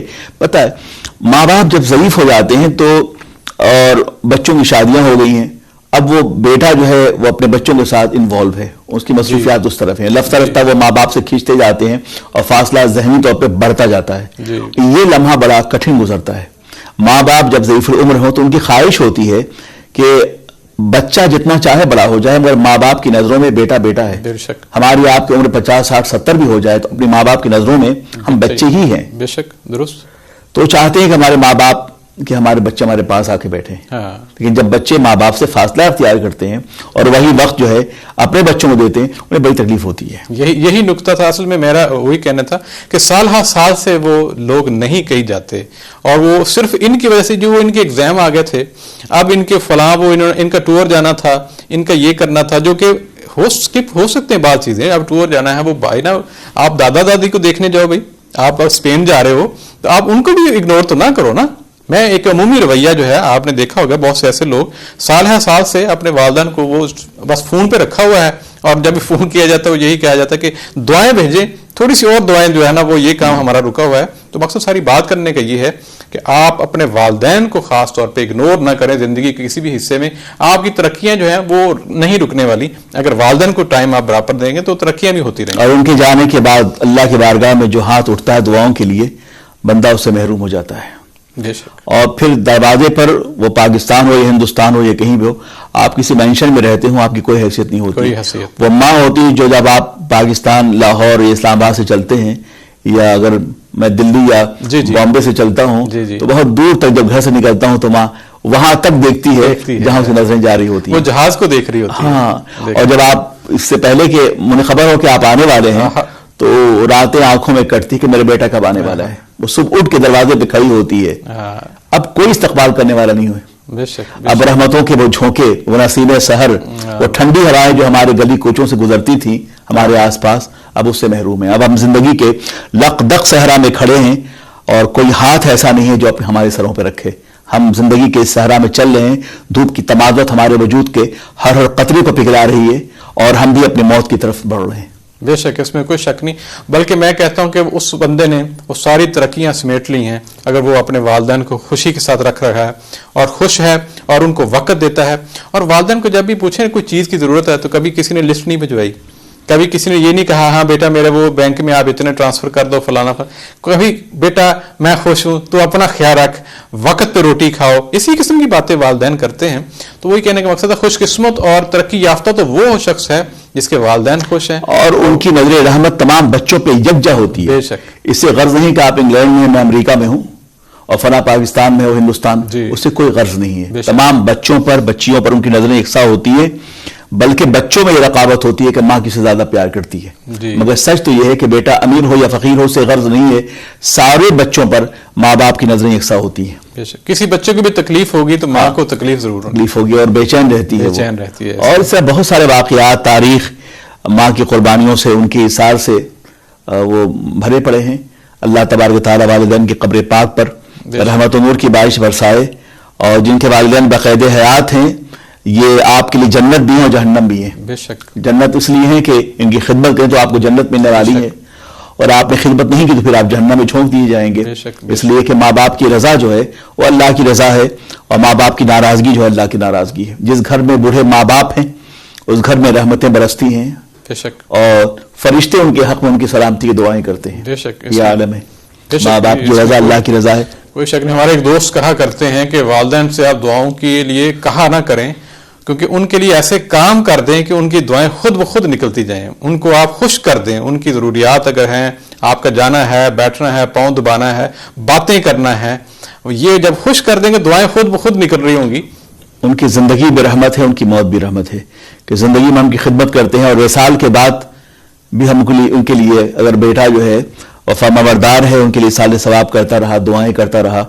جمعے کے دن کے بارے میں کہا گیا ہے کہ ماں باپ کی قبر پہ حاضر ہو اور بیٹا ماں باپ کی مغفرت کی دعا کرتا ہو تو اللہ اسے معاف کر دے گا اس نوجوان کو اور ماں باپ کے گناہوں کو اللہ معاف فرما دے گا.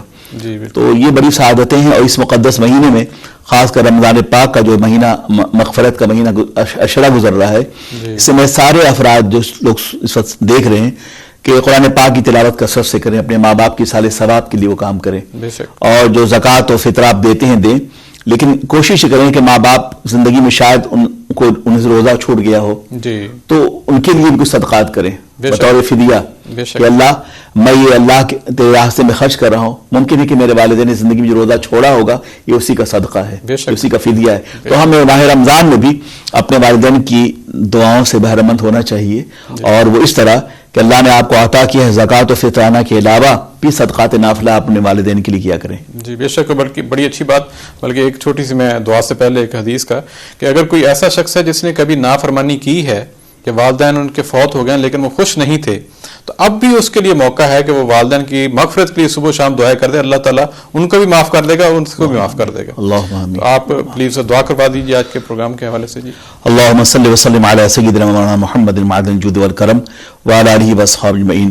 یا اللہ یہ ریڈیو یہ اللہ ہم سب نے جو کچھ پروگرام کیا ہے اس مقدس مہینے مولا قبول فرما. آمین. اے اللہ اس ٹیلی ویژن کو جو کہ رمضان پاک کے نام سے منسوب ہیں، اے اللہ اس میں رحمت بھی ہے، مغفرت بھی ہے، خیر بھی ہے، حسنات و برکات بھی ہیں، اے اللہ تیرے رحمتوں کے حصول کا ذریعہ بھی ہے، مولا ہم سب پہ کرم فرما، اے اللہ رمضان ٹی وی پہ کرم فرما، ان کے محبین مخلصین اعزاء اقربا جو یہاں بیٹھے ہیں مولا ان سب پہ کرم فرما، ان کے ہاتھوں کو مرادوں کے پھول سے بھر دے، اے اللہ آج کی بزم ہم نے والدین کے نام سے منسوب کیا ہے، اے اللہ ان کے والدین بقید حیات ہیں، ان کی زندگیوں میں اضافہ فرما، اے اللہ جن کا انتقال ہو گیا مولا ان کی قبر کو رحمت و نور سے بھر دے، آمین انہی کر جنت عطا فرما، اے اللہ ان کی گناہ صغیرہ اور کبیرہ کو معاف فرما، جنت اعلیٰ عطا فرما، جنت نعیم عطا فرما، فردوس کی بہاریں عطا فرما، اے اللہ اس ماہ مبارک میں جو آفات ہیں، مصائب ہیں، کورونا کی شکل مولا اسے دور فرما، اے اللہ عرش کی بلندیوں سے اہل زمین کے لیے